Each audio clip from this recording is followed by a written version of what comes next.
सुप्रभात बच्चों, एक बार फिर से आपका स्वागत है। आज हम कक्षा 8वीं के पाठ 12 का अध्ययन करेंगे, जिसका नाम है सितारों से आगे।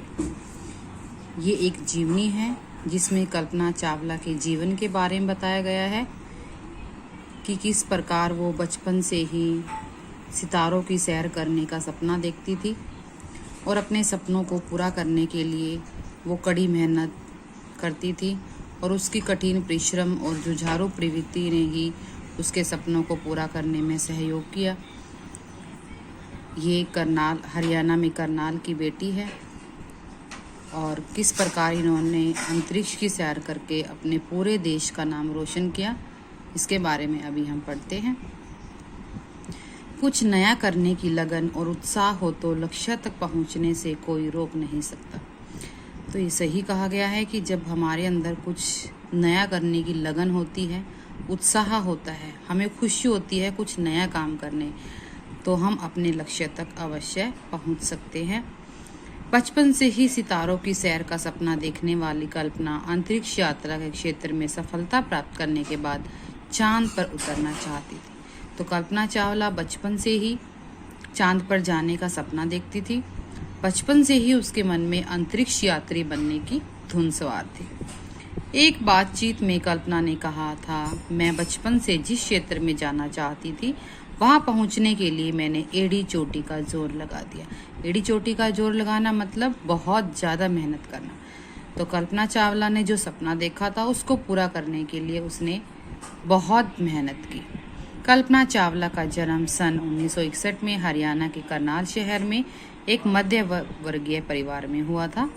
उनके पिता का नाम श्री बनारसी लाल चावला और माता का नाम संज्योति था। वह अपने परिवार के 4 भाई बहनों में सबसे छोटी थी। घर में सब उसे प्यार से मोंटू कहते थे। तो घर में उसका नाम क्या था? मोंटू। परिश्रम करने से कभी हानि नहीं होती, यह उसके परिवार का मूल मंत्र था।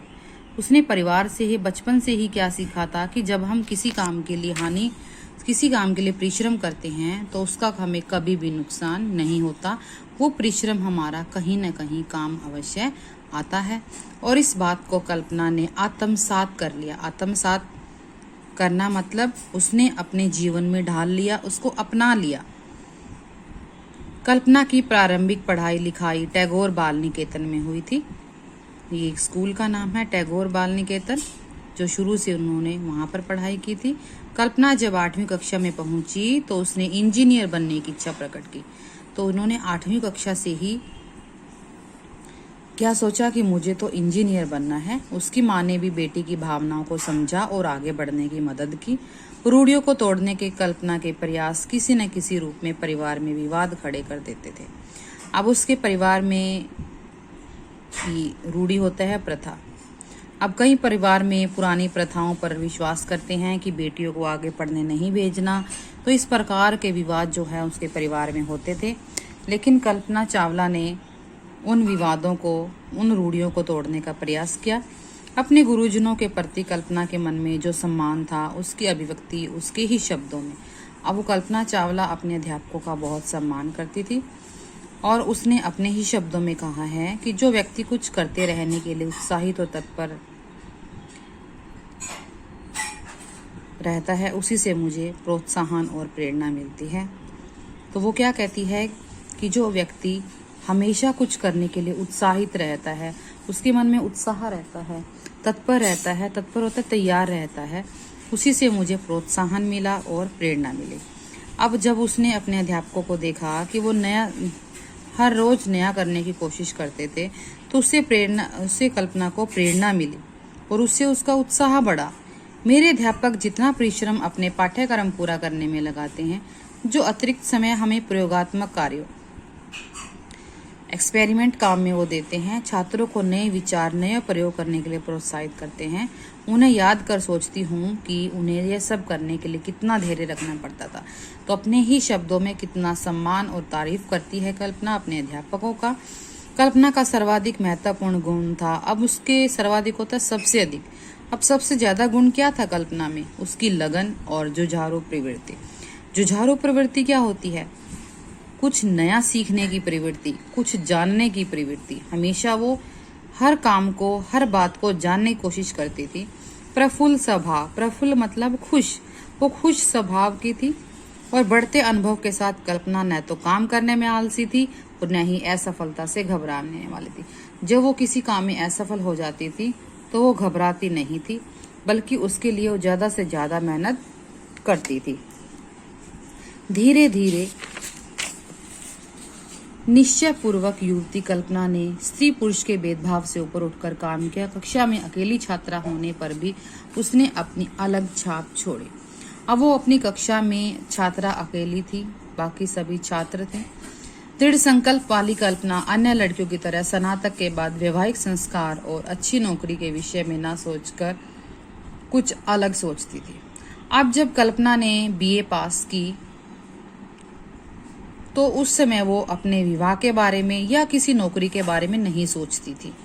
इंजीनियरिंग पाठ्यक्रम के कठोर व्यस्त समय के बावजूद वह महाविद्यालय की सांस्कृतिक गतिविधियों, खेलकूद आदि में पूरा सहयोग देती थी।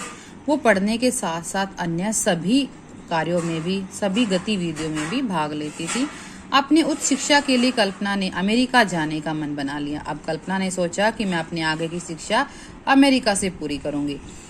उसने सदा अपनी महत्वाकांक्षा को मन में संजोए रखा। वो अपनी इच्छाओं को आगे बढ़ाने की हमेशा सपना देखती थी कि मुझे अपनी इच्छाओं को पूरा करना है। शैक्षणिक कार्यक्रम में आनंद अनुभूति करते हुए उसे अपना ध्येय पूरा करने में आसानी हो गई। अब वो अपनी शिक्षा में भी आनंद महसूस करती थी। उसने 27 नवंबर 2002 को टेक्सास विश्वविद्यालय में एक समाचार पत्र में बताया, मुझे कक्षा में जाना और उड़ान क्षेत्र के विषय में सीखने और प्रश्नों के उत्तर पाने में बहुत आनंद आता था। अमेरिका पहुंचने पर उसकी पहली भेंट लंबे कद के अमेरिकी व्यक्ति जीन पियरे हैरिसन से हुई। अब वो अमेरिका पहुंची तो सबसे पहले उसकी भेंट अमेरिका के व्यक्ति जीन पियरे हैरिसन से हुई। कल्पना ने हैरिसन के निवास के निकट ही एक अपार्टमेंट में अपना आवास बनाया। इसे विदेशी परिवेश में ढलने में कल्पना को कोई कठिनाई नहीं हुई। अब कल्पना को जीन पियरे हैरिसन से काफी सहायता मिलती थी और वो जैसे ही नए परिवेश में गई तो उसकी सहायता से उसको कोई कठिनाई नहीं हुई। कक्षा में ईरानी सहपाठी इराज कलखोरन भी उसका मित्र बन गया। अब ईरानी मित्र ने कक्षा में प्रवेश और उससे उत्पन्न समस्या को भांप लिया और उसे वहां के तौर तरीके समझाने लगा। अब ईरानी मित्र से भी उसको काफी मिली कि उसका माहौल कैसा है, वो माहौल जानने में भी उसकी हेल्प की। कल्पना शर्मीले स्वभाव की होते हुए भी अच्छी श्रोता थी। जो कल्पना है उसका स्वभाव थोड़ा शर्मीला था, उसके साथ साथ वो एक अच्छी श्रोता भी थी। वो दूसरों की बातों को बड़े ध्यान से